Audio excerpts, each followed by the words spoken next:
खुदावंद यसु मसीह दे मिठे ते प्यारे नाच अज मैं तुसी सारियां भाइयां ते भैनां दी खिदमत विच स्वीडन तो सलाम अर्ज करना वा। मेरा नाम नवीद मलिक है, लेकिन इस तो पहला कि मैं जरा अगे वधा, क्यों नहीं असी एक गीत दी सूरत विच, एक भजन दी सूरत विच परमेश्वर दी महिमा भी कर लईए ते उसे गीत दे विच एक दुआ भी कर लईए। ते मैं सिस्टर सभा जोसेफ दे नाल ये दरखास्त करांगा, ये बेनती करांगा कि ओ साडे लई अज इस वचन दे लई जिहड़ा असी सुनना चाहुंदे आ, एक गीत गाउन जिहदे विच परमेश्वर दी स्तुति भी होवे। आप तो बरकत दे,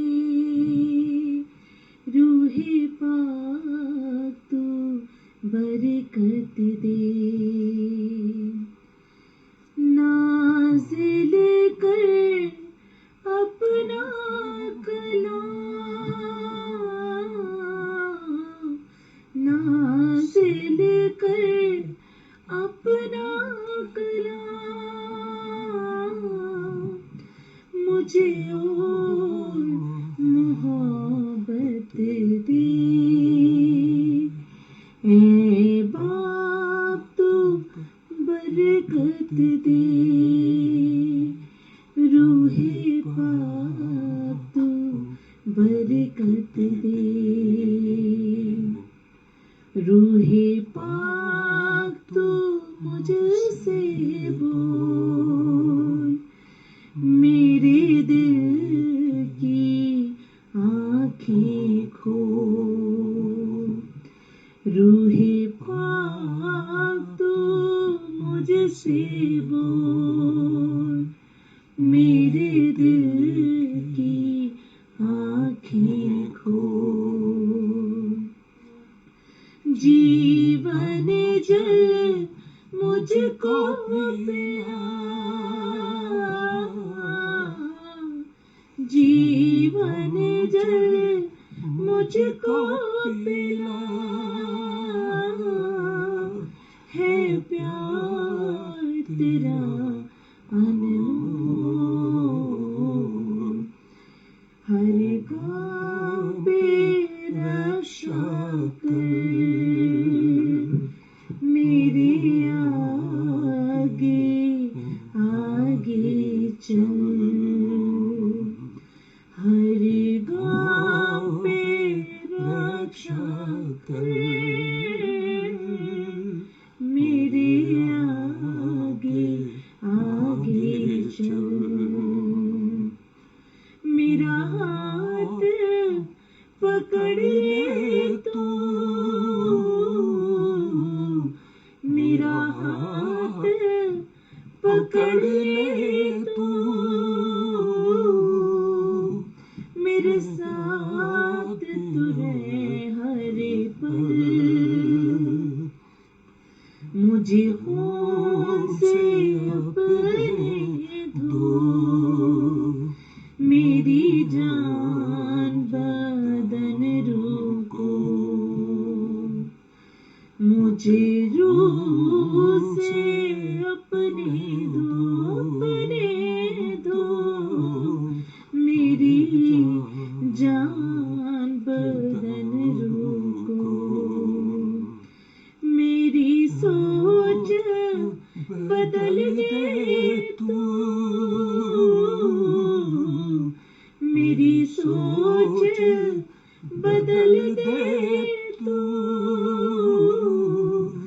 अंदाज नया भी हो, ऐ बाप तू बरकत दे, रूहे पाक तू बरकत दे।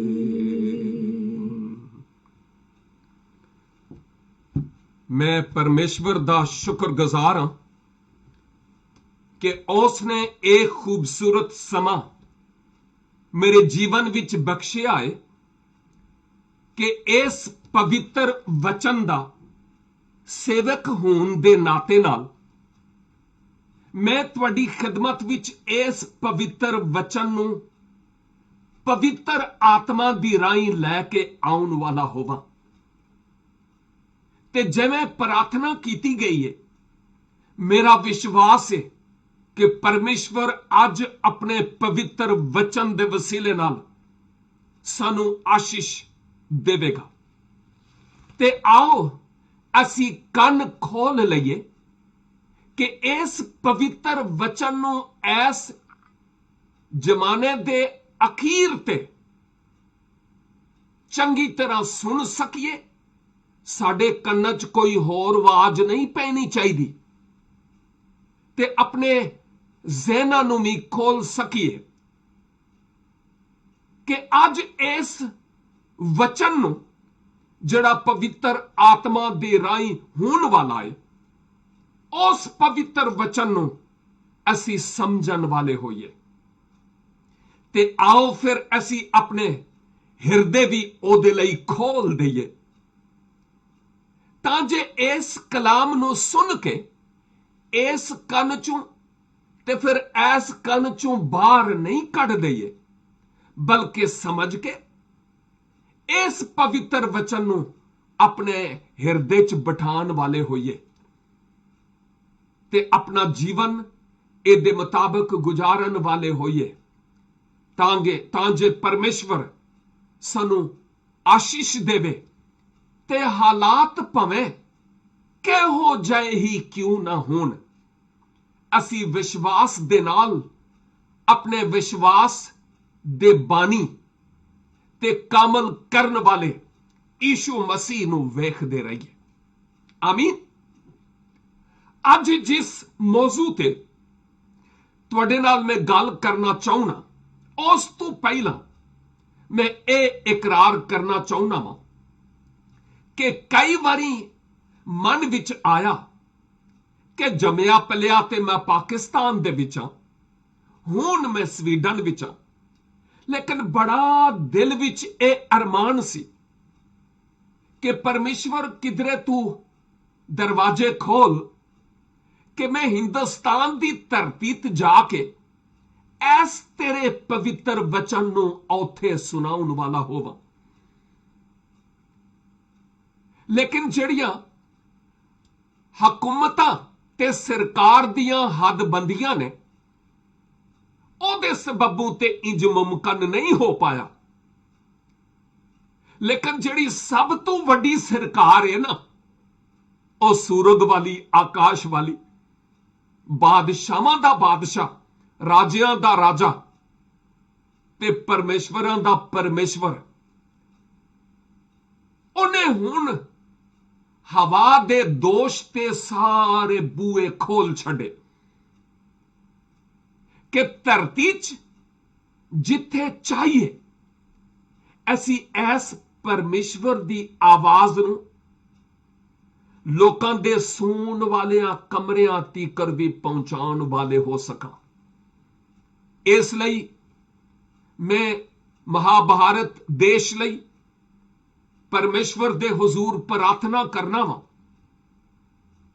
ਕਿ ਉਹਦੀ ਮਰਜ਼ੀ ਪੂਰੀ ਹੋਵੇ ਤੇ ਮੈਂ ਜਿਸਮ ਦੇ ਵਸੀਲੇ ਨਾਲ ਵੀ ਉੱਥੇ ਤੁਸੀਂ ਭਰਾਵਾਂ ਤੇ ਪੈਣਾ, ਜਿਹੜੇ ਮੇਰੇ ਆਤਮੀ ਭਰਾ ਤੇ ਪੈਣਾ ਵੋ, ਮੇਰੇ ਵਿਸ਼ਵਾਸੀ ਭਰਾ ਤੇ ਪੈਣਾ ਵੋ, ਤੁਹਾਡੇ ਵਿੱਚ ਆ ਸਕਾਂ। ਲੇਕਿਨ ਜਦੋਂ ਤੀਕਰ ਨਹੀਂ ਤੇ ਮੇਰੇ ਲਈ ਤੇ ਸਰਕਾਰਾਂ ਬੂਏ ਬੰਦ ਕਰ ਸਕਦੀਆਂ ਨੇ, ਲੇਕਿਨ ਪਵਿੱਤਰ ਵਚਨ ਦੇ ਲਈ ਕੋਈ ਸਰਕਾਰ ਬੂਆ ਬੰਦ ਨਹੀਂ ਕਰ ਸਕਦੀ।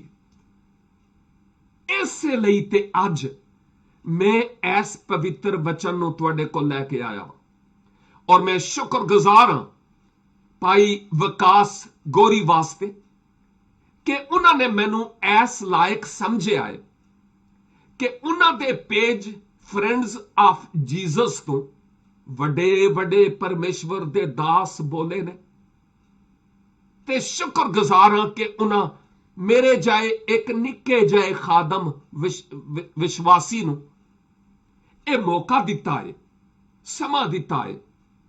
ਪਰਮੇਸ਼ਵਰ ਨੇ ਉਹਨਾਂ ਦੇ ਹਿਰਦੇ 'ਚ ਇਹ ਗੱਲ ਪਾਈ ਕਿ ਅੱਜ ਮੈਂ ਤੁਹਾਡੇ ਨਾਲ ਮਿਲ ਕੇ ਆਨਲਾਈਨ ਹੋ ਕੇ ਇਸ ਪਵਿੱਤਰ ਵਚਨ ਨੂੰ ਸੁਣ ਸਕਾਂ ਤੇ ਸਿੱਖ ਸਕਾਂ।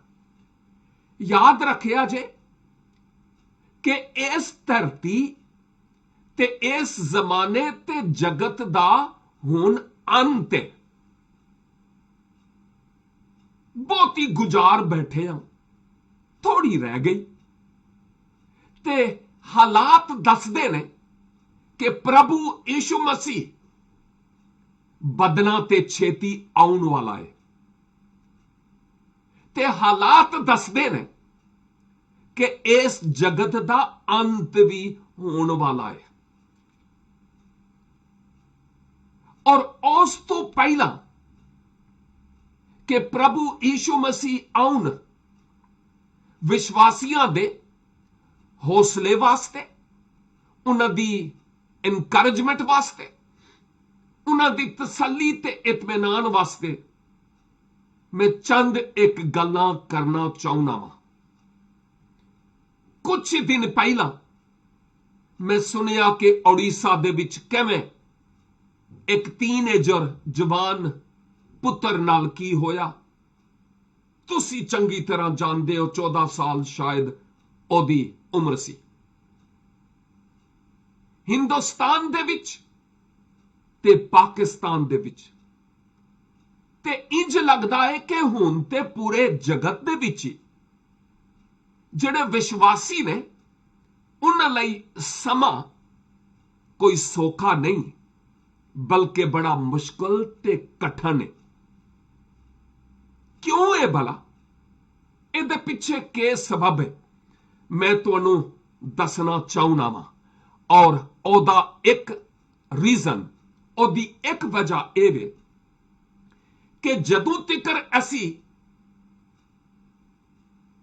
ਆਪਣੇ ਦੁਸ਼ਮਣ ਸ਼ੈਤਾਨ ਤੇ ਅਬਲੀਸ ਦੇ ਹੱਥਾਂ ਵਿੱਚ ਸਾਂ, ਉਦੋਂ ਤੱਕ ਮਸਲਾ ਹੀ ਕੋਈ ਨਹੀਂ ਸੀ। ਤੇ ਜਦੋਂ ਉਹਦੀ ਮਿਸ਼ਨ ਵਿੱਚੋਂ ਨਿਕਲੇ, ਉਹਦੀ ਪਾਰਟੀ ਨੂੰ ਛੱਡਿਆ ਤੇ ਪ੍ਰਭੂ ਯੀਸ਼ੂ ਮਸੀਹ ਨੇ ਸਾਡੀਆਂ ਆਤਮੀ ਅੱਖਾਂ ਖੋਲੀਆਂ। ਉਸ ਤੋਂ ਬਾਅਦ ਸਾਡਾ ਉਹ ਦੁਸ਼ਮਣ ਅਬਲੀਸ ਤੇ ਸ਼ੈਤਾਨ ਹੁਣ ਸਾਡੇ ਪਿੱਛੇ ਹੱਥ ਧੋ ਕੇ ਪੈ ਗਿਆ।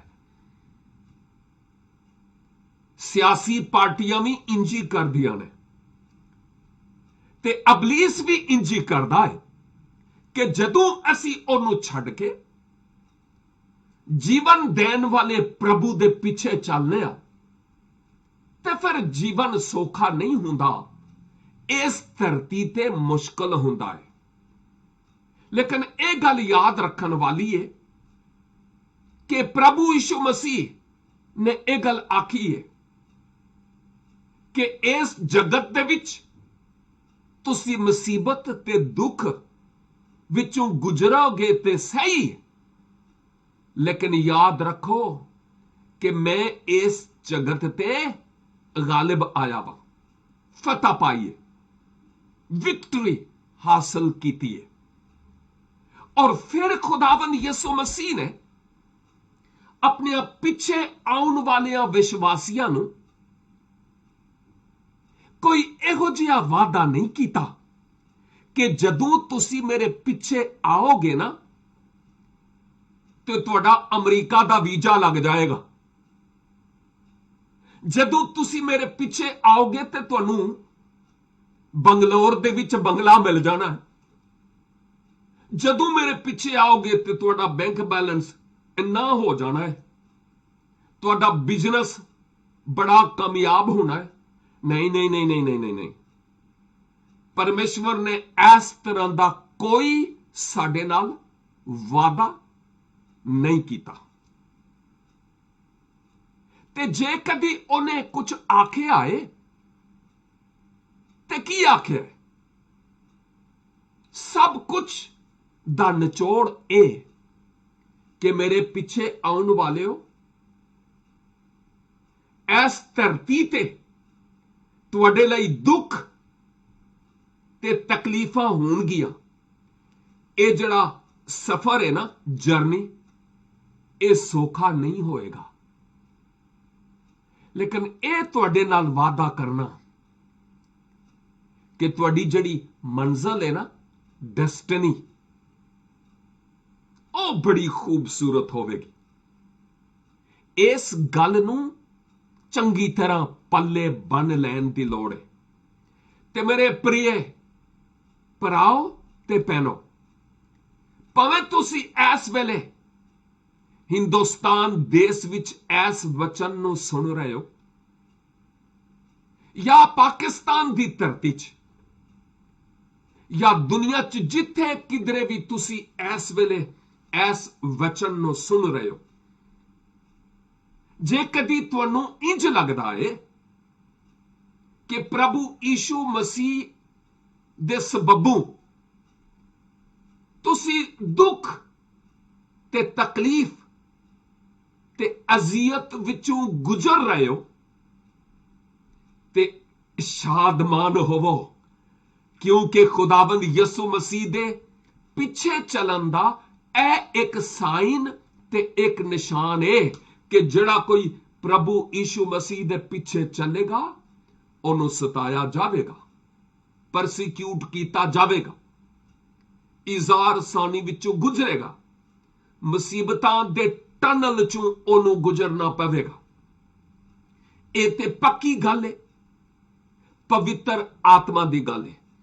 ਬਿਹਤਰ ਇਹੋ ਹੀ ਹੈ ਕਿ ਮੈਂ ਇਸ ਪਵਿੱਤਰ ਵਚਨ ਚੋਂ ਅੱਜ ਤੁਹਾਡੀ ਖਿਦਮਤ ਵਿੱਚ 2-3 ਆਇਤਾਂ ਤਲਾਵਤ ਕਰ ਲਵਾਂ ਤੇ ਚੰਗੀ ਗੱਲ ਹੈ, ਪੜ੍ਹ ਲੈਣਾ ਵਾ।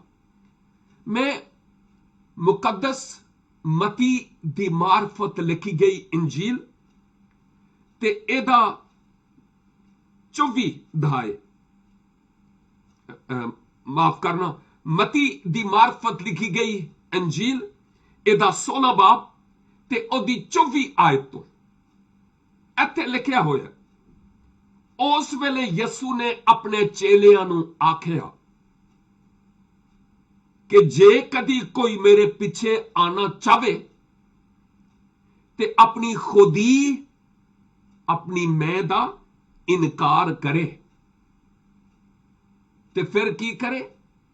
ਆਪਣੀ ਸੂਲੀ ਚੁੱਕ ਕੇ, ਆਪਣੀ ਸੂਲੀ ਚੁੱਕ ਕੇ ਮੇਰੇ ਪਿੱਛੇ ਹੋ ਲਵੇ। ਜੇ ਕੋਈ ਮੇਰੇ ਪਿੱਛੇ ਆਣਾ ਚਾਹੁੰਦਾ ਹੈ, ਆਪਣੀ ਮੈਂ ਨੂੰ ਮਾਰ ਦੇਵੇ ਤੇ ਆਪਣੀ ਸੂਲੀ ਚੁੱਕ ਕੇ ਮੇਰੇ ਪਿੱਛੇ ਆਵੇ। ਕਿਉਂ ਜੇ ਜਿਹੜਾ ਕੋਈ ਆਪਣੀ ਜਾਨ ਨੂੰ ਬਚਾਵੇਗਾ, ਉਹ ਉਹਨੂੰ ਗਵਾਵੇਗਾ, ਤੇ ਜਿਹੜਾ ਕੋਈ ਮੇਰੀ ਖਾਤਰ ਆਪਣੀ ਜਾਨ ਗਵਾਵੇਗਾ, ਉਹ ਹੀ ਆਪਣੀ ਜਾਨ ਨੂੰ ਬਚਾਵੇਗਾ। ਤੇ ਜੇ ਕਦੀ ਆਦਮੀ ਮਨੁੱਖ ਸਾਰੇ ਜਗਤ ਨੂੰ ਹਾਸਲ ਕਰ ਲਵੇ, ਲੇਕਿਨ ਆਪਣੀ ਜਾਨ ਦਾ ਨੁਕਸਾਨ ਚੁੱਕੇ, ਤੇ ਉਹਨੂੰ ਕੀ ਫਾਇਦਾ?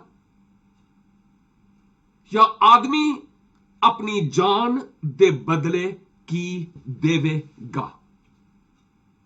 ਸਮਾਂ ਇੰਨਾ ਨਹੀਂ, ਇਸ ਲਈ ਮੈਂ ਸਿਰਫ ਇਹ 3 ਆਇਤਾਂ ਪੜ੍ਹੀਆਂ ਨੇ, ਮਤੀ 16, 24, 25 ਤੇ 26, 3 ਆਇਤਾਂ। ਪ੍ਰਭੂ ਯਿਸੂ ਮਸੀਹ ਨੇ ਆਪਣੇ ਚੇਲਿਆਂ ਨੂੰ, ਯਾਨੀ ਪਿੱਛੇ ਆਉਣ ਵਾਲਿਆਂ ਨੂੰ ਕੀ ਆਖਿਆ? ਜਿਹੜਾ ਕੁਝ ਉਹਨਾਂ ਨੂੰ ਆਖਿਆ ਹੈ, ਉਹ ਹੀ ਅੱਜ ਉਹ ਮੈਨੂੰ ਤੇ ਤੁਹਾਨੂੰ ਕਹਿੰਦਾ ਹੈ। ਇੱਥੇ ਤੀਕਰ ਕਿ ਜਿਹੜੇ ਕੋਈ ਦੂਸਰਿਆਂ ਧਰਮਾਂ ਚੋਂ ਨਿਕਲ ਕੇ ਪ੍ਰਭੂ ਯਿਸੂ ਮਸੀਹ ਦੇ ਕੋਲ ਆਉਂਦੇ ਨੇ, ਤੁਹਾਨੂੰ ਪਤਾ ਹੈ ਕਿ ਪ੍ਰਭੂ ਦੇ ਲੋਕ ਕਿਸੇ ਧਰਮ ਦੇ ਪੁਜਾਰੀ ਨਹੀਂ, ਕਿਉਂ ਜੇ ਮਸੀਹ ਹੀ ਇਹ ਕੋਈ ਧਰਮ ਨਹੀਂ, ਇਹ ਪ੍ਰਭੂ ਯਿਸੂ ਮਸੀਹ ਦੇ ਵਸੀਲੇ ਨਾਲ ਸੁਰਗੀਆ ਪਿਤਾ ਦੇ ਨਾਲ ਇੱਕ ਰਿਸ਼ਤਾ ਹੈ, ਰਿਸ਼ਤਾ। ਤੇ ਜਿਹੜੇ ਲੋਕ ਧਰਮਾਂ ਚੋਂ ਨਿਕਲ ਕੇ ਪ੍ਰਭੂ ਯੀਸ਼ੂ ਮਸੀਹ ਤੇ ਵਿਸ਼ਵਾਸ ਕਰਦਿਆਂ ਹੋਇਆ ਕਿ ਉਹ ਸੂਲੀ ਤੇ ਮੇਰੇ ਲਈ ਮਰ ਗਿਆ, ਦਫਨ ਹੋਇਆ ਤੇ ਤੀਜੇ ਦਿਨ ਮੁਰਦਿਆਂ ਵਿੱਚੋਂ ਜੀ ਉਠਿਆ ਮੇਰੇ ਪਾਪਾਂ ਦੇ ਵਾਸਤੇ, ਔਰ ਫਿਰ ਉਸੇ ਦੇ ਪਿੱਛੇ ਰੂਹ, ਜਾਨ ਤੇ ਦਿਲ ਦੇ ਨਾਲ ਹੋ ਲੈਂਦੇ ਨੇ। ਪ੍ਰਭੂ ਯੀਸ਼ੂ ਮਸੀਹ ਨੇ ਉਹਨਾਂ ਦੇ ਬਾਰੇ ਚ ਆਖਿਆ ਕਿ ਜੇ ਕਦੀ ਧਰਮੀਓ ਤੁਹਾਡੇ ਚੋਂ ਕੋਈ ਵੀ ਮੇਰੇ ਪਿੱਛੇ ਆਉਣਾ ਚਾਹੁੰਦਾ ਹੈ ਨਾ, ਤੇ ਫਿਰ ਆਪਣਾ ਬੜਾਪਨ, ਫਿਰ ਆਪਣੀ ਚੌਧਰਾਹਟ, ਫਿਰ ਆਪਣਾ ਅਹੁਦਾ, ਫਿਰ ਆਪਣਾ ਮਰਤਬਾ, ਫਿਰ ਆਪਣਾ ਮਕਾਮ ਕਿ ਮੈਂ ਫਲਾਂ ਹੈਗਾ, ਫਲਾਂ ਹੈਗਾ, ਨਹੀਂ ਨਹੀਂ ਨਹੀਂ ਨਹੀਂ ਨਹੀਂ, ਫਿਰ ਇਸ ਠੁਕਾਣੇ ਚੋਂ ਹਵਾ ਨਿਕਲਣੀ ਚਾਹੀਦੀ ਹੈ, ਮੈਂ ਵਾਲੀ। ਇਹਦਾ ਮਤਲਬ ਹੈ ਕਿ ਫਿਰ ਤੁਹਾਨੂੰ ਆਪਣੇ ਆਪ ਨੂੰ ਹਲੀਮ ਤੇ ਫਰੋਤਨ ਬਣਾ ਲੈਣਾ ਹੈ। ਜਿਵੇਂ ਯਸਾਇਆ 53 ਬਾਬ ਵਿੱਚ ਲਿਖਿਆ ਹੋਇਆ ਹੈ ਕਿ ਉਹ ਭੇਡ ਵਾਂਗਰ ਬਾਲ ਕਤਰਨ ਵਾਲਿਆਂ ਦੇ ਜਿਵੇਂ ਉਹ ਲੈ ਗਏ ਤੇ ਟੁਰ ਪਿਆ। ਜਿਹੜੇ ਮਸੀਹ ਖੁਦਾਵੰਦ ਦੇ ਵਿੱਚ, ਪ੍ਰਭੂ ਯੀਸ਼ੂ ਮਸੀਹ ਦੇ ਵਿੱਚ ਵਿਸ਼ਵਾਸੀ ਹੁੰਦੇ ਨੇ ਨਾ, ਉਹ ਜਗਤ ਦੇ ਨਾਲ, ਅਬਲੀਸ ਦੇ ਨਾਲ ਤੇ ਲੜਦੇ ਨੇ, ਲੇਕਿਨ ਧਰਮੀਆਂ ਦੇ ਨਾਲ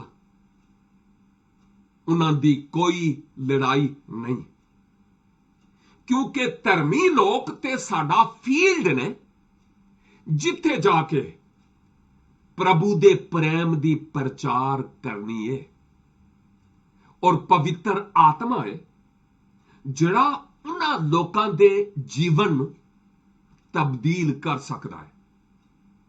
ਵਰੇ ਹੋ ਗਏ, ਮੈਂ ਖੁਦ ਇੱਕ ਧਰਮੀ ਸਾਂ, ਔਰ ਤੁਹਾਨੂੰ ਪਤਾ ਹੈ ਕਿ ਪਾਕਿਸਤਾਨ ਦੇ ਵਿੱਚ ਇੱਕ ਮੇਰੇ ਵਰਗਾ ਧਰਮੀ ਜਿਹੜਾ ਕਿਸੇ ਹੋਰ ਵਿਸ਼ਵਾਸ ਦਾ ਮੰਨਣ ਵਾਲਾ, ਕਿਸੇ ਹੋਰ ਧਰਮ ਨੂੰ ਮੰਨਣ ਵਾਲਾ, ਜਦੋਂ ਮੇਰੀਆਂ ਅੱਖਾਂ ਪਰਮੇਸ਼ਵਰ ਨੇ, ਪਵਿੱਤਰ ਆਤਮਾ ਨੇ ਖੋਲੀਆਂ, ਉਸ ਦਿਹਾੜੇ ਤੋਂ ਲੈ ਕੇ ਅੱਜ ਤੀਕਰ ਜੇ ਕਦੀ ਮੈਂ ਆਖਾਂ ਨਾ ਕਿ ਇਸ ਜਿਸਮ ਦੇ ਵਿੱਚ ਰਹਿੰਦਿਆਂ ਹੋਇਆ ਮੈਂ ਹਰ ਵੇਲੇ ਖੁਸ਼ ਰਹਿਣਾ, ਕੋਈ ਦੁੱਖ ਨਹੀਂ, ਕੋਈ ਤਕਲੀਫ ਨਹੀਂ, ਮੇਰੇ ਲਈ ਕੋਈ ਪ੍ਰੋਬਲਮ ਨਹੀਂ, ਕੋਈ ਮੁਸੀਬਤ ਨਹੀਂ, ਮੈਂ ਰੋਂਦਾ ਨਹੀਂ, ਮੈਂ ਟੁੱਟ ਨਹੀਂ ਜਾਂਦਾ, ਜੇ ਕਦੀ ਇਹ ਗੱਲਾਂ ਮੈਂ ਆਖਾਂ ਤੇ ਮੇਰੇ ਵਰਗਾ ਕੋਈ ਵੱਡਾ ਝੂਠਾ ਹੋਵੇਗਾ ਹੀ ਨਹੀਂ। ਇਸ ਲਈ ਕਿ ਜਦੋਂ ਪ੍ਰਭੂ ਦੇ ਪਿੱਛੇ ਟੁਰਨੇ ਆ ਨਾ, ਤੇ ਇਹ ਮੁਸੀਬਤਾਂ ਜਿਹੜੀਆਂ ਜਗਤ ਦੇ ਲੋਕ ਉਹਨਾਂ ਦੇ ਵਸੀਲੇ ਨਾਲ ਸਾਡੀ ਜ਼ਿੰਦਗੀ 'ਚ ਆਉਂਦੀਆਂ ਨੇ, ਇਹ ਵਿਸ਼ਵਾਸੀਆਂ ਦਾ ਇਹ ਗਹਿਣਾ ਹੈ, ਗਹਿਣਾ। ਇੱਕ ਵਿਸ਼ਵਾਸੀ ਦੇ ਲਈ ਇਸ ਧਰਤੀ ਤੇ ਪ੍ਰਭੂ ਯੀਸ਼ੂ ਮਸੀਹ ਦੇ ਲੋਕ ਹੋਣ ਦੇ ਸਬਬੋਂ ਜਿਹੜੇ ਦੁੱਖ ਤੇ ਜਿਹੜੀਆਂ ਤਕਲੀਫਾਂ ਆਉਂਦੀਆਂ ਨੇ, ਉਹ ਸਾਡਾ ਆਤਮੀ ਗਹਿਣਾ ਹੈ, ਜੇਵਰ ਹੈ। ਔਰ ਇਹ ਵੀ ਇਸ ਗੱਲ ਦਾ ਸਾਈਨ ਹੈ ਤੇ ਨਿਸ਼ਾਨ ਹੈ ਕਿ ਅਸੀਂ ਪ੍ਰਭੂ ਯੀਸ਼ੂ ਮਸੀਹ ਦੇ ਪਿੱਛੇ ਟੁਰ ਰਹੇ ਹਾਂ। ਇਸ ਸਬਬੋਂ ਅਸੀਂ ਦੁੱਖ ਉਠਾ ਰਹੇ ਹਾਂ ਤੇ ਮੁਸੀਬਤ ਦੀ ਕੁਠਾਲੀ ਚੋਂ ਅਸੀਂ ਗੁਜ਼ਰ ਰਹੇ ਹਾਂ। ਤੇ ਪ੍ਰਭੂ ਯੀਸ਼ੂ ਮਸੀਹ ਨੇ ਆਖਿਆ ਕਿ ਜੇ ਕਦੀ ਮੇਰੇ ਪਿੱਛੇ ਆਉਣਾ ਜੇ ਨਾ, ਆਪਣਾ ਬੜਾਪਨ ਖਤਮ ਕਰ ਦੇਵੋ, ਨਿੱਕੇ ਬਣ ਜਾਵੋ, ਆਪਣੀ ਖੁਦੀ ਨੂੰ ਮਾਰ ਦੇਵੋ। ਤੇ ਫਿਰ ਕੀ ਆਖਿਆ ਹੈ ਕਿ ਮੇਰੇ ਪਿੱਛੇ ਆਉਣਾ ਚਾਹੁੰਦੇ ਹੋ ਨਾ, ਤੇ ਤੁਹਾਨੂੰ ਆਪਣੀ ਸੂਲੀ ਚੁੱਕਣੀ ਪਵੇਗੀ। ਆਪਣੀ ਸੂਲੀ ਚੁੱਕਣੀ ਪਵੇਗੀ। ਕੀ ਮਤਲਬ ਸੀ ਖੁਦਾਵੰਦ ਯਿਸੂ ਮਸੀਹ ਦੇ ਇਹ ਗੱਲ ਕਹਿਣ ਦਾ? ਕੀ ਇਹਦਾ ਇਹ ਮਤਲਬ ਸੀ ਕਿ ਸੋਨੇ ਦੀ ਜ਼ੰਜੀਰ ਦੇ ਨਾਲ ਬੱਧੀ ਹੋਈ ਇੱਕ ਸਲੀਬ ਇੱਥੇ ਤੁਸੀਂ ਲਟਕਾਉਣੀ ਹੈ? ਇਹ ਮਤਲਬ ਸੀ? ਕੀ ਪ੍ਰਭੂ ਯਿਸੂ ਮਸੀਹ ਦਾ ਇਹ ਮਤਲਬ ਸੀ ਕਿ ਇੱਥੇ ਕੋਟ ਦੇ ਕਾਲਰ ਤੇ ਸਲੀਬ ਹੋਣੀ ਚਾਹੀਦੀ ਹੈ? ਇਹ ਮਤਲਬ ਸੀ? ਕੀ ਪ੍ਰਭੂ ਯਿਸੂ ਮਸੀਹ ਦਾ ਇਹ ਮਤਲਬ ਸੀ ਕਿ ਤੁਸੀਂ ਆਪਣੀਆਂ ਗੱਡੀਆਂ ਦੇ ਵਿੱਚ ਸਲੀਬ ਪਾ ਲਵੋ ਤੇ ਇਹੋ ਹੀ ਸਲੀਬ ਚੁੱਕਣਾ ਹੈ? ਕੀ ਉਹਦਾ ਇਹ ਮਤਲਬ ਸੀ ਕਿ ਇੰਜ ਦੀ ਸਲੀਬ ਬਣਾ ਕੇ ਅਸੀਂ ਆਪਣੇ ਕੋਠਿਆਂ ਤੇ, ਘਰਾਂ ਤੇ, ਮਕਾਨਾਂ ਤੇ, ਗਿਰਜਿਆਂ ਤੇ ਲਾ ਦਈਏ? ਇਹ ਸੀ? ਕੀ ਉਹਦਾ ਇਹ ਮਤਲਬ ਸੀ ਕਿ ਇਹੋ ਜਿਹੀ ਸਲੀਬ ਤੁਸੀਂ ਆਪਣੇ ਗਲ ਵਿੱਚ ਪਾਉਣੀ ਹੈ? ਨਾ ਨਾ ਨਾ ਨਾ ਨਾ ਨਾ ਨਾ। ਉਹ ਸਲੀਬਾਂ ਗਲ ਵਿੱਚ ਪਾਉਣ ਵਾਲਿਓ, ਸਲੀਬ ਵਾਲੇ ਨੂੰ ਵੀ ਆਪਣੇ ਗਲ ਵਿੱਚ ਗਲ ਨਾਲ ਲਾਇਆ ਜੇ ਕਿ ਨਹੀਂ? ਹੁਣ ਉਹ ਸਲੀਬ ਤੇ ਨਹੀਂ, ਹੁਣ ਸੂਲੀ ਖਾਲੀ ਪਈ ਜੇ, ਕਬਰ ਵੀ ਖਾਲੀ ਪਈ ਜੇ। ਲੇਕਿਨ ਗੱਲ ਇਹ ਆ ਕਿ ਨਿਰੀਆਂ ਸੂਲੀਆਂ ਗਲ ਵਿੱਚ ਪਾਉਣ ਦੇ ਨਾਲ ਕੁਝ ਨਹੀਂ ਬੰਦਾ। ਮਗਰਬ ਦੇ ਵਿੱਚ ਡਿਸਕੋ ਡਾਂਸ ਕਰਨ ਵਾਲੇ ਫੈਸ਼ਨ ਦੇ ਤੌਰ ਤੇ ਸੂਲੀਆਂ ਆਪਣੇ ਕੰਨਾਂ ਦੇ ਵਿੱਚ ਗੇ ਤੇ ਲੈਸਬੀਅਨ ਪਾਉਂਦੇ ਜੇ। ਇਹ ਗੱਲ ਕਹਿੰਦਿਆਂ ਹੋਇਆ ਮੇਰੀ ਗੱਲ ਦਾ ਤੁਸੀਂ ਕੋਈ ਉਲਟ ਮਾਨਾ ਨਹੀਂ ਲੈਣਾ। ਮੇਰੇ ਆਖਣ ਦਾ ਇਹ ਮਤਲਬ ਨਹੀਂ ਕਿ ਸਲੀਬ ਗਲ ਵਿੱਚ ਪਾਣਾ ਗੁਨਾਹ ਹੈ। ਮੈਂ ਇਹ ਗੱਲ ਨਹੀਂ ਕਹਿ ਰਿਹਾ ਜੇ। ਮੈਨੂੰ ਕੋਈ ਫਤਵਾ ਨਹੀਂ ਦੇਣਾ। ਮੈਂ ਨਹੀਂ ਕਹਿ ਰਿਹਾ ਕਿ ਸਲੀਬ ਗਲ ਵਿੱਚ ਪਾਣਾ ਗੁਨਾਹ ਹੈ, ਜਾਂ ਗਿਰਜੇ ਤੇ ਲਾਉਣਾ ਗੁਨਾਹ ਹੈ, ਜਾਂ ਗੱਡੀ 'ਚ ਲਟਕਾਣਾ ਗੁਨਾਹ ਹੈ, ਜਾਂ ਕੋਟ ਦੇ ਕਾਲਰ ਤੇ ਲਾਣਾ ਗੁਨਾਹ ਹੈ, ਪਾਪ ਹੈ। ਨਹੀਂ ਨਹੀਂ ਨਹੀਂ ਨਹੀਂ, ਮੈਂ ਇਹ ਗੱਲ ਨਹੀਂ ਕਹਿ ਰਿਹਾ। ਮੈਂ ਕਹਿ ਰਿਹਾ ਕਿ ਪ੍ਰਭੂ ਯਿਸੂ ਮਸੀਹ ਨੇ ਇਹ ਗੱਲ ਆਖੀ ਸੀ ਕਿ ਸਲੀਬ ਚੁੱਕ ਕੇ ਮੇਰੇ ਪਿੱਛੇ ਚਲੋ, ਤੇ ਉਹਦਾ ਇਹ ਮਤਲਬ ਨਹੀਂ ਸੀ ਕਿ ਗਲ ਵਿੱਚ ਪਾਣੀ ਜਾਂ ਕਾਲਰ ਤੇ ਲਾਉਣੀ ਹੈ ਜਾਂ ਹੋਰ। ਉਹਦਾ ਮਤਲਬ ਕੁਝ ਹੋਰ ਸੀ। ਕੀ ਮਤਲਬ ਸੀ ਭਾਈ? ਯਿਸੂ ਮਸੀਹ ਦਾ ਮਤਲਬ ਸੀ ਕਿ ਜਿਹੜੀ ਸੂਲੀ ਹੈ ਨਾ, ਸੂਲੀ ਇਹ ਦੁੱਖ ਨੂੰ ਪੇਸ਼ ਕਰਦੀ ਆ, ਦੁੱਖ ਨੂੰ। ਤੇ ਪ੍ਰਭੂ ਦਾ ਮਤਲਬ ਸੀ ਕਿ ਜੇ ਕਦੀ ਮੇਰੇ ਪਿੱਛੇ ਆਉਣਾ ਜੇ ਤੇ ਆਪਣੀ ਸੂਲੀ ਚੁੱਕ ਕੇ ਮੇਰੇ ਪਿੱਛੇ ਆਉਣਾ ਪਵੇਗਾ। ਯਾਨੀ ਜਿਵੇਂ ਮੈਂ ਸਲੀਬੀ ਦੁੱਖ ਸਹਾਂਗਾ, ਉਂਝੀ ਤੁਹਾਨੂੰ ਇਸ ਦੁੱਖ ਨੂੰ ਸਹਿਣਾ ਪਵੇਗਾ। ਇਸ ਦੁੱਖ ਵਿੱਚੋਂ ਤੁਹਾਨੂੰ ਗੁਜ਼ਰਨਾ ਪਵੇਗਾ, ਔਰ ਇਸ ਪ੍ਰੋਬਲਮ ਚੋਂ ਤੁਹਾਨੂੰ ਗੁਜ਼ਰਨਾ ਪਵੇਗਾ। ਮੇਰੇ ਕੋਲ ਕੋਈ ਇਹੋ ਜਿਹਾ ਤੁਹਾਡੇ ਲਈ ਵਾਅਦਾ ਨਹੀਂ ਕਿ ਮੇਰੇ ਪਿੱਛੇ ਆਵੋਗੇ ਤੇ ਤੁਸੀਂ ਬੜੇ ਕੰਫਰਟ ਜ਼ੋਨ ਵਿੱਚ ਹੋਵੋਗੇ। ਨਹੀਂ, ਇਸ ਧਰਤੀ ਤੇ ਲੋਕ ਤੁਹਾਡੀਆਂ ਨਾਸਾਂ 'ਚ ਧੂੰ ਦੇਣਗੇ। ਇਹ ਨਾਸਾਂ 'ਚ ਧੂੰ ਦੇਣ ਵਾਲਾ ਹਵਾਲਾ ਇੰਜੀਲ ਵਿੱਚ ਨਹੀਂ ਲਿਖਿਆ ਹੋਇਆ। ਕਹਿਣ ਦਾ ਮਤਲਬ ਇਹ ਕਿ ਲੋਕੀ ਤੁਹਾਨੂੰ ਦੁੱਖ ਦੇਣਗੇ, ਤੁਹਾਨੂੰ ਸਤਾਉਣਗੇ, ਹਰ ਤਰ੍ਹਾਂ ਦੀ ਬੁਰੇ ਸ਼ਬਦ ਤੁਹਾਡੀ ਬਾਬਤ ਬੋਲਣਗੇ। ਲੇਕਿਨ ਪ੍ਰਭੂ ਨੇ ਆਖਿਆ, ਜਿਵੇਂ ਮੈਂ ਤੁਹਾਡੇ ਲਈ ਦੁੱਖ ਸਹਿਣ ਲਈ ਆਇਆ ਵਾਂ, ਤੁਹਾਨੂੰ ਵੀ ਇੰਜੀ ਮੇਰੇ ਪਿੱਛੇ ਆਉਣਾ ਹੈ ਤੇ ਦੁੱਖ ਸਹਿਣਾ ਹੈ। ਤੇ ਵੇਖੋ,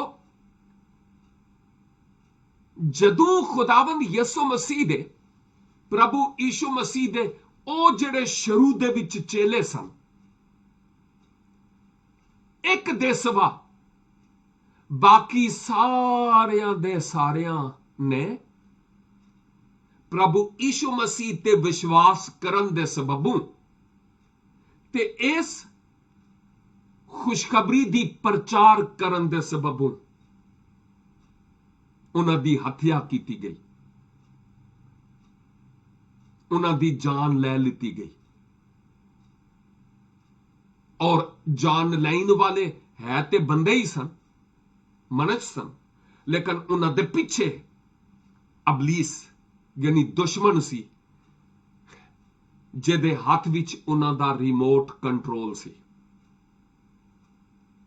ਔਰ ਜਿਹੜੀ ਇਬਤਦਾਈ ਸੰਗਤ ਦੇ ਮਸੀਹੀ ਸਨ, ਇਬਤਦਾਈ ਕਲੀਸਿਆ ਦੇ ਲੋਕ, ਉਹਨਾਂ ਨੂੰ ਜਾਨਵਰਾਂ ਦੇ ਅੱਗੇ ਸੁੱਟਿਆ ਗਿਆ, ਸ਼ੇਰਾਂ ਦਰਿੰਦਿਆਂ ਦੇ ਅੱਗੇ। ਜਾਨਵਰਾਂ ਦੀ ਖੱਲਾਂ ਦੇ ਵਿੱਚ, ਗਿੱਲੀਆਂ ਖੱਲਾਂ ਦੇ ਵਿੱਚ ਉਹਨਾਂ ਨੂੰ ਤਰੋਪਿਆ ਗਿਆ। ਕੜਕਤੀ ਧੁੱਪ ਦੇ ਵਿੱਚ ਉਹਨਾਂ ਨੂੰ ਸੁੱਟ ਦਿੱਤਾ ਗਿਆ। ਲੱਕੜੀਆਂ ਦੀਆਂ ਬਲੀਆਂ ਦੇ ਨਾਲ ਬਨ ਕੇ ਅੱਗ ਲਾ ਦਿੱਤੀ ਗਈ। ਮੁਕੱਦਸ ਯੋਹੰਨਾ ਵਰਗਿਆਂ ਮੁਕੱਦਸਾਂ ਨੂੰ ਉਬਲਦੇ ਹੋਏ ਤੇਲ ਦੇ ਕੜਾਹ ਦੇ ਵਿੱਚ ਸੁੱਟਿਆ ਗਿਆ। ਪੋਲੀਕਾਰਪ ਜਿਹੇ ਬਜ਼ੁਰਗਾਂ ਨੂੰ ਅੱਗ ਦੇ ਨਾਲ ਸਾੜਿਆ ਗਿਆ। ਤੇ ਮੈਂ ਕਿਹਦਾ ਜ਼ਿਕਰ ਕਰਾਂ।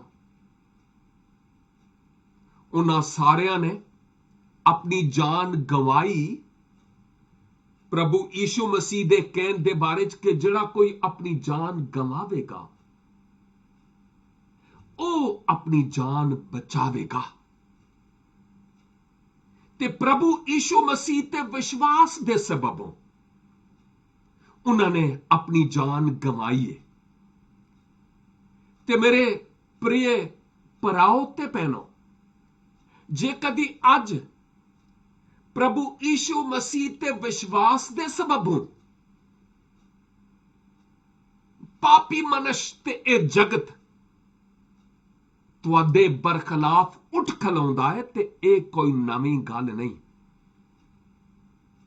ਇਹ ਤੇ ਪ੍ਰਭੂ ਨੇ ਪਹਿਲਾਂ ਹੀ ਸਾਨੂੰ ਆਖ ਛੋੜਿਆ ਸੀ ਕਿ ਤੁਹਾਡੇ ਨਾਲ ਇੰਜ ਹੋਵੇਗਾ।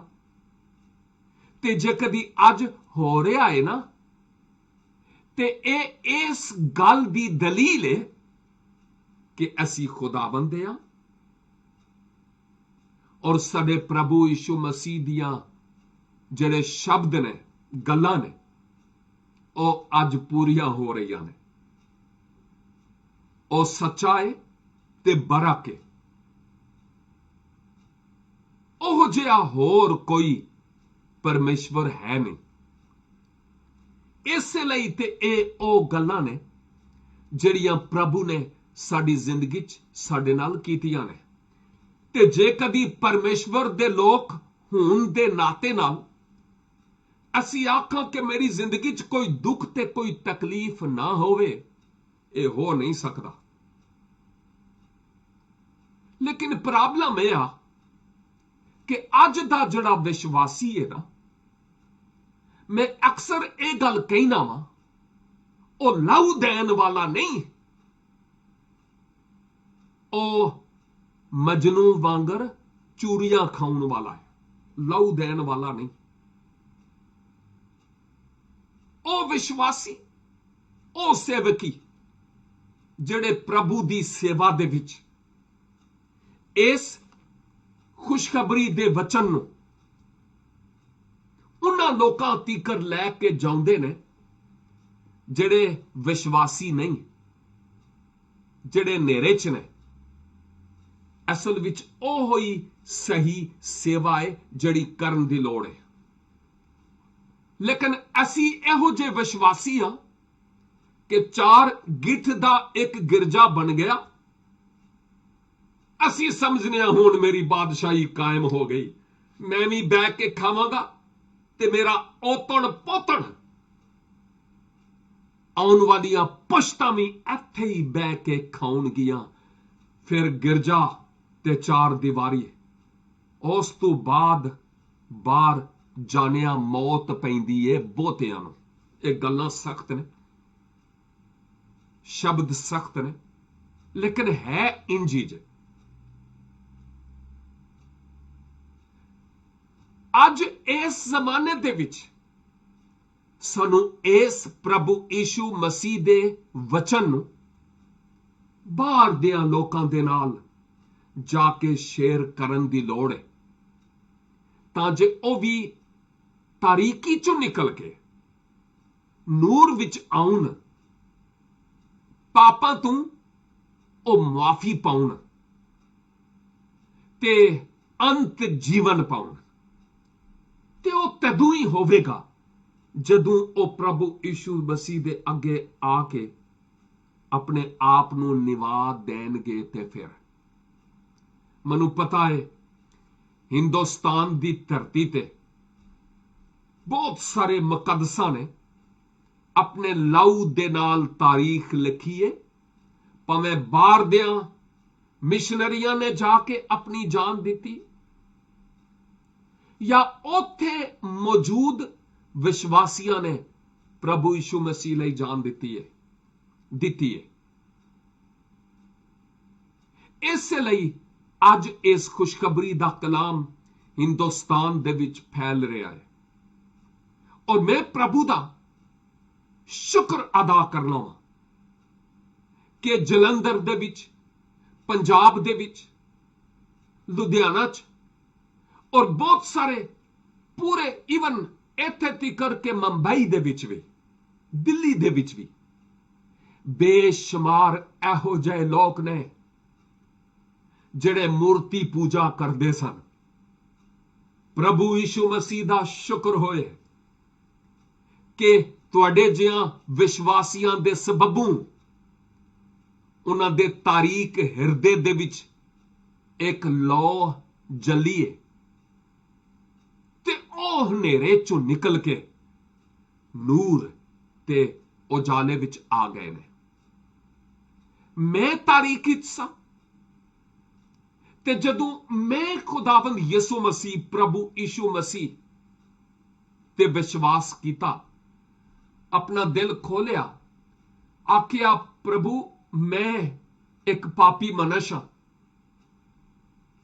ਮੈਂ ਤੇ ਆਪਣੇ ਆਪ ਨੂੰ ਕਿਸੇ ਵੀ ਤਰ੍ਹਾਂ ਬਚਾ ਨਹੀਂ ਸਕਦਾ, ਮੇਰੀ ਨੇਕੀ ਕਿਸੇ ਕੰਮ ਨਾ ਆਵੇ।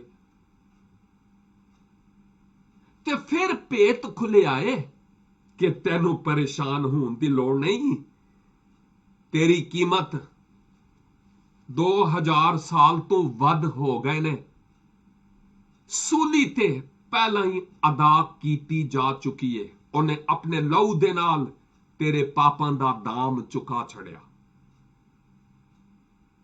ਹੁਣ ਤੂੰ ਵਿਸ਼ਵਾਸ ਕਰ, ਸ਼ੁਕਰ ਕਰ ਪ੍ਰਭੂ ਦਾ, ਤੇ ਉਹਨੂੰ ਆਖ ਕਿ ਉਹ ਪਵਿੱਤਰ ਆਤਮਾ ਦੇ ਜ਼ਰੀਆ ਤੇਰੇ ਹਿਰਦੇ ਵਿੱਚ ਆਵੇ। 1984 8 ਅਕਤੂਬਰ ਜਦੋਂ ਮੈਂ ਆਪਣੀ ਹਾਰ ਮੰਨੀ ਤੇ ਪ੍ਰਭੂ ਯੀਸ਼ੂ ਮਸੀਹ ਨੂੰ ਆਖਿਆ, ਪ੍ਰਭੂ ਮੇਰੇ ਦਿਲ ਵਿੱਚ, ਮੇਰੇ ਹਿਰਦੇ 'ਚ ਆ ਜਾਓ। ਉਸ ਤੋਂ ਬਾਅਦ ਮੁਖਾਲਫਤਾਂ ਵੀ ਬੜੀਆਂ, ਆਪਣੇ ਬੇਗਾਨੇ ਹੋ ਗਏ, ਅੱਖਾਂ ਕੇ ਕੀ ਲਹੂ ਵੀ ਸਫੇਦ ਹੋ ਗਏ, ਮੁਸੀਬਤਾਂ ਤੇ ਮੁਸੀਬਤਾਂ।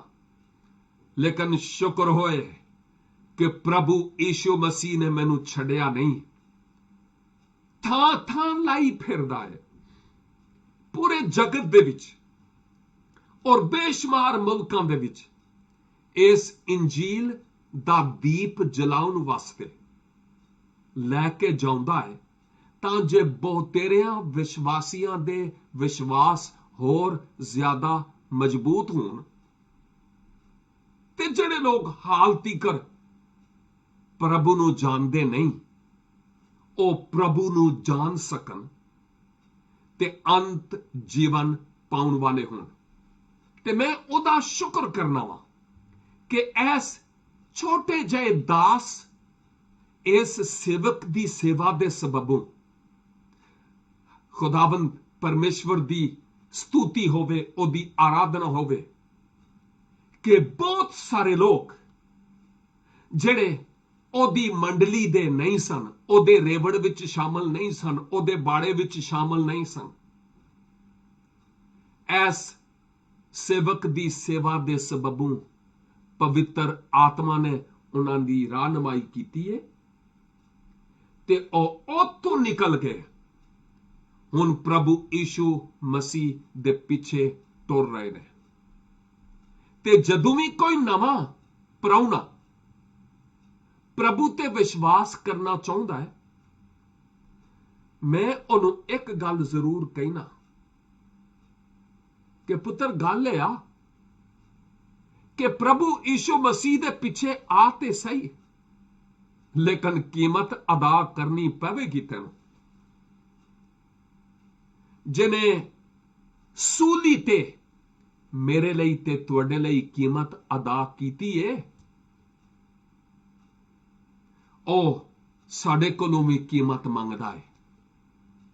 ਇਬਤਦਾਈ ਮਸੀਹਾਂ ਨੇ ਕੀਮਤ ਅਦਾ ਕੀਤੀ, ਹੁਣ ਤੀਕਰ ਜਿਹੜੇ ਗੈਰਤਮੰਦ ਵਿਸ਼ਵਾਸੀ ਨੇ ਉਹ ਹੁਣ ਤੀਕਰ ਕੀਮਤ ਅਦਾ ਕਰ ਰਹੇ ਨੇ। ਹਿੰਦੁਸਤਾਨ ਦੀ ਸਰਕਾਰ ਨੇ ਮਸੀਹਾਂ ਦੇ ਲਈ ਕੀ ਕੀਤਾ ਤੁਸੀਂ ਜਾਣਦੇ ਹੋ। ਪਾਕਿਸਤਾਨ ਦੀ ਸਰਕਾਰ ਨੇ ਪਾਕਿਸਤਾਨੀ ਮਸੀਹਾਂ ਲਈ ਕੀ ਕੀਤਾ ਤੁਸੀਂ ਜਾਣਦੇ ਹੋ। ਮੀਡੀਆ ਸਭ ਕੁਝ ਦੱਸਦਾ ਹੈ।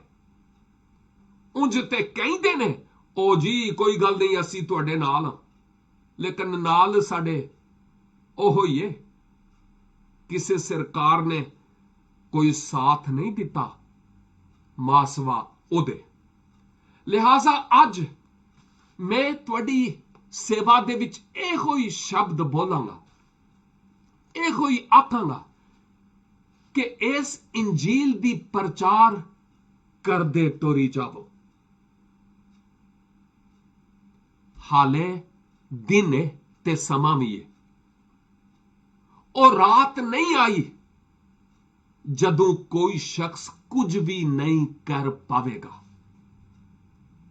ਇਸ ਲਈ ਅੱਜ ਮੌਕਾ ਹੈ ਕਿ ਇਸ ਖੁਸ਼ਖਬਰੀ ਦੇ ਵਚਨ ਨੂੰ ਅਸੀਂ ਦੂਜਿਆਂ ਲੋਕਾਂ ਨੂੰ ਸੁਣਾਉਣ ਵਾਲੇ ਹੋਈਏ।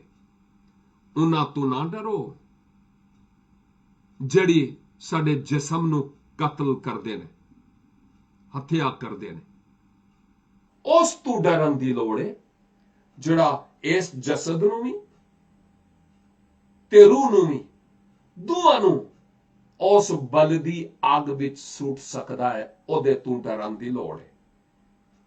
ਤੇ ਆਓ ਅਸੀਂ ਆਪਣੇ ਵਿਸ਼ਵਾਸ ਤੇ ਕਾਇਮ ਰਹਿੰਦਿਆਂ ਹੋਇਆ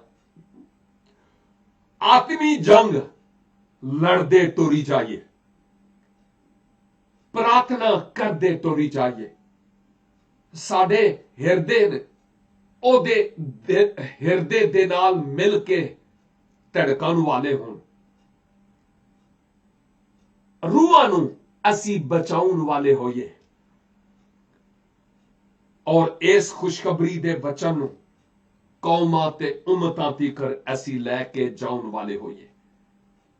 ਤੁਹਾਡੀ ਇਸ ਤਵੱਜੇ ਲਈ ਤੇ ਗੌਰ ਨਾਲ ਇਸ ਵਚਨ ਨੂੰ ਸੁਣਨ ਦੇ ਲਈ ਮੈਂ ਬਹੁਤ ਸ਼ੁਕਰਗੁਜ਼ਾਰ ਹਾਂ। ਤੇ ਇਸ ਤੋਂ ਪਹਿਲਾਂ ਕਿ ਮੈਂ ਤੁਹਾਨੂੰ ਪ੍ਰਣਾਮ ਆਖਾਂ, ਮੈਂ ਇੱਕ ਛੋਟੀ ਜਿਹੀ ਤੁਹਾਡੇ ਲਈ ਪ੍ਰਾਰਥਨਾ ਕਰਨਾ ਚਾਹੁੰਦਾ। ਤੁਹਾਡੀ ਭਾਵੇਂ ਜਿਹੋ ਜਿਹੀ ਹੀ ਜ਼ਰੂਰਤ ਕਿਉਂ ਨਹੀਂ, ਉਹ ਜਾਣਦਾ ਹੈ। ਅੱਜ ਮੈਂ ਉਹਨਾਂ ਸਾਰੀਆਂ ਗੱਲਾਂ ਨੂੰ ਪ੍ਰਭੂ ਯੀਸ਼ੂ ਮਸੀਹ ਦੇ ਸਿੰਘਾਸਨ ਦੇ ਕੋਲ ਲੈ ਕੇ ਆਉਣਾ ਤੇ ਉਹ ਆਪਣੀ ਪਾਕ ਯਾਨੀ ਪਵਿੱਤਰ ਮਰਜ਼ੀ ਦੇ ਮੁਤਾਬਕ ਸਾਨੂੰ ਉੱਤਰ ਦੇਵੇਗਾ। ਆਓ ਅਸੀਂ ਪ੍ਰਾਰਥਨਾ ਕਰੀਏ। ਪ੍ਰਭੂ ਯੀਸ਼ੂ ਮਸੀਹ, ਅੱਜ ਦੇ ਇਸ ਪਵਿੱਤਰ ਵਚਨ ਦੇ ਲਈ ਅਸੀਂ ਸ਼ੁਕਰਗੁਜ਼ਾਰ ਹਾਂ। ਤੇਰੀ ਆਰਾਧਨਾ ਤੇ ਤੇਰੀ ਸਤੁਤੀ ਕਰਨੇ ਆ ਕਿ ਸਾਡੇ ਜੀਵਨ ਦੇ ਵਿੱਚ ਅੱਜ ਇਹ ਖੂਬਸੂਰਤ ਸਮਾਂ ਤੂੰ ਬਖਸ਼ਿਆ ਹੈ ਕਿ ਇੱਕ ਵਾਰੀ ਫਿਰ ਅਸੀਂ ਆਪਣੇ ਆਪ ਨੂੰ ਤਿਆਰ ਕਰ ਸਕੀਏ ਦੁੱਖਾਂ ਤੇ ਤਕਲੀਫਾਂ ਦੇ ਲਈ, ਔਰ ਇਸ ਮਸੀਹੀ ਵਿਸ਼ਵਾਸ ਦੇ ਵਿੱਚ ਅਸੀਂ ਕਾਇਮ ਰਹਿਣ ਵਾਲੇ ਹੋਈਏ। ਸ਼ੁਕਰ ਹੋਏ ਕਿ ਇੱਕ ਵਾਰੀ ਫਿਰ ਤੂੰ ਸਾਨੂੰ ਇਹ ਯਾਦ ਦਿਲਾਇਆ ਹੈ ਕਿ ਮੇਰੇ ਪਿੱਛੇ ਚੱਲਣਾ ਸੌਖੀ ਗੱਲ ਨਹੀਂ। ਸਲੀਬ ਚੁੱਕ ਕੇ ਤੁਹਾਨੂੰ ਮੇਰੇ ਪਿੱਛੇ ਆਉਣਾ ਪਵੇਗਾ। ਪ੍ਰਭੂ, ਮੈਂ ਉਹਨਾਂ ਸਾਰਿਆਂ ਵਿਸ਼ਵਾਸੀਆਂ ਵਾਸਤੇ ਜਿਹੜੇ ਮਹਾਭਾਰਤ ਦੇ ਵਿੱਚ ਉੜੀਸਾ ਔਰ ਮੁਖਤਲਿਫ ਹੋਰ ਥਾਵਾਂ 'ਚ ਦੁੱਖ ਉਠਾ ਰਹੇ ਨੇ ਵਿਸ਼ਵਾਸ ਦੇ ਸਬਬੋਂ, ਮੇਰੀ ਤੇਰੇ ਹਜ਼ੂਰ ਬੇਨਤੀ ਹੈ ਕਿ ਆਪਣੇ ਕੁਦਰਤ ਵਾਲੇ ਨਾਂ 'ਚ ਉਹਨਾਂ ਸਾਰਿਆਂ ਦੇ ਵਿਸ਼ਵਾਸ ਨੂੰ ਮਜ਼ਬੂਤ ਕਰ, ਉਹਨਾਂ ਦੇ ਪਰਿਵਾਰ ਨੂੰ ਆਪਣੇ ਹੱਥਾਂ 'ਚ ਮਹਿਫੂਜ਼ ਰੱਖ ਤੇ ਇਸ ਆਤਮੀ ਜੰਗ ਨੂੰ ਲੜਦੇ ਰਹਿਣ ਦਾ ਫਜ਼ਲ ਅਨਾਇਤ ਫਰਮਾ। ਤੇ ਮੈਂ ਦੁਆ ਕਰਨਾ ਕਿ ਅੱਜ ਦੇ ਇਸ ਪਵਿੱਤਰ ਵਚਨ ਦੇ ਸਬਬੋਂ ਸੁਣਨ ਵਾਲਾ ਹਰ ਕੋਈ ਭਾਈ ਤੇ ਭੈਣ ਵਿਸ਼ਵਾਸ ਦੇ ਵਿੱਚ ਮਜ਼ਬੂਤ ਹੁੰਦੇ ਟੁਰ ਜਾਣ, ਔਰ ਖੁਦਾਵੰਦ ਆਪਣੇ ਸਤਾਉਣ ਵਾਲਿਆਂ ਵਾਸਤੇ ਇਹੋ ਹੀ ਪ੍ਰਾਰਥਨਾ ਕਰਨ ਵਾਲੇ ਹੋਣ ਕਿ ਪ੍ਰਭੂ ਇਹਨਾਂ ਨੂੰ ਮਾਫ ਕਰ, ਕਿਉਂਕਿ ਉਹ ਜਾਣਦੇ ਨਹੀਂ ਕਿ ਕੀ ਕਰਦੇ ਨੇ। ਫਰੈਂਡਸ ਆਫ ਜੀਸਸ ਦੇ ਪੇਜ ਤੋਂ ਜਦੋਂ ਵੀ ਤੇਰਾ ਪਵਿੱਤਰ ਵਚਨ ਮੁਖਤਲਿਫ ਦਾਸ ਸੇਵਕ ਸੁਣਾਉਣ, ਇਹ ਵਚਨ ਬਹੁਤਿਆਂ ਦੇ ਈਮਾਨ ਦੀ ਮਜ਼ਬੂਤੀ ਦਾ ਸਬਬ ਹੋਵੇ। ਔਰ ਖੁਦਾਵੰਦ ਜਿੰਨੇ ਵੀ ਇਸ ਵੇਲੇ ਤੇਰਾ ਵਚਨ ਸੁਣ ਰਹੇ ਨੇ, ਉਹਨਾਂ ਦੀ ਭਾਵੇਂ ਕਿਹੋ ਜਿਹੀ ਜ਼ਰੂਰਤ ਕਿਉਂ ਨਹੀਂ, ਹਰ ਤਰ੍ਹਾਂ ਦੀ ਲਾਨਤ ਨੂੰ ਆਸ਼ੀਸ਼ ਵਿੱਚ ਬਦਲ ਦੇ, ਬਿਮਾਰੀ ਨੂੰ ਸ਼ਿਫਾ ਦੇ ਵਿੱਚ ਬਦਲ ਦੇ, ਦੁੱਖ ਨੂੰ ਸੁੱਖ ਦੇ ਵਿੱਚ, ਔਰ ਮੁਸੀਬਤਾਂ ਨੂੰ ਖੁਸ਼ੀ ਤੇ ਸ਼ਾਦਮਾਨੀ ਚ ਬਦਲ ਦੇ, ਤਾਂ ਜੇ ਤੇਰਾ ਪਵਿੱਤਰ ਨਾਂ ਇਹਨਾਂ ਸਾਰਿਆਂ ਦੀ ਸ਼ੁਕਰਗੁਜ਼ਾਰੀ ਦੇ ਵਸੀਲੇ ਨਾਲ ਜਲਾਲ ਤੇ ਇੱਜ਼ਤ ਪਾਵੇ। ਸਾਡੇ ਵਿਸ਼ਵਾਸ ਨੂੰ ਹੋਰ ਜ਼ਿਆਦਾ ਮਜ਼ਬੂਤ ਕਰ, ਤਾਂ ਜੇ ਆਤਮੀ ਸੂਲੀ ਅਸੀਂ ਚੁੱਕਣ ਵਾਲੇ ਹੋਈਏ, ਕਿਉਂ ਜੇ ਆਇੰਦਾ ਦੇ ਦਿਨ ਸੌਖੇ ਨਹੀਂ ਹੋਣਗੇ, ਬਲਕਿ ਹੋਰ ਜ਼ਿਆਦਾ ਮੁਸ਼ਕਲ ਤੇ ਕਠਨ ਹੋਣਗੇ। ਸਾਡੀ ਇਸ ਪ੍ਰਾਰਥਨਾ ਨੂੰ ਸੁਣ ਤੇ ਕਬੂਲ ਕਰ, ਮੰਗਨੇ ਆ ਆਪਣੇ ਪ੍ਰਭੂ ਯੀਸ਼ੂ ਮਸੀਹ ਦਾ ਨਾਮ ਲੈ ਕੇ, ਆਮੀਨ।